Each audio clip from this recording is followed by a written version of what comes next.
যা ওয়েদার, তাতে মানুষ যদি 10 মিনিট এখন রোদে দাঁড়িয়ে থাকে তাহলে আর মানুষ হয়ে থাকবে না, একেবারে নির্ঘাত পাপড় হয়ে যাবে।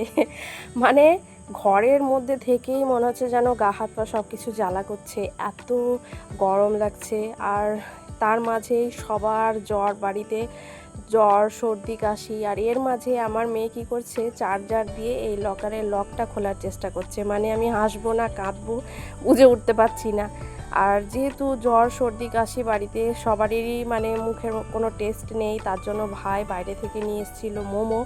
আর তারপরে ডিনারের জন্য আবার বলল যে একটু চিলি চিকেন করার জন্য, আর সেটাই করছিলাম কারণ মায়েরও ভীষণ শরীর খারাপ।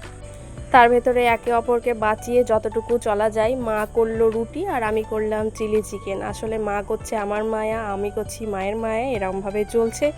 মানে সবারই একেবারে নাজেহাল দশা। আর চিলি চিকেন আমার রেডি হয়ে গেছে, আর ডিনারে আমরা বসে পড়েছি। মানে এমন অবস্থা হয়েছে, কারো মুখে কোনো টেস্ট নেই। রান্না যেমনই হোক না কেন সবার একই কথা বলছে, কিচ্ছু বুঝতে পারছি না। যাই হোক, এরমভাবে আজকের দিনটা কাটলো। আজকের মতো এতটাই।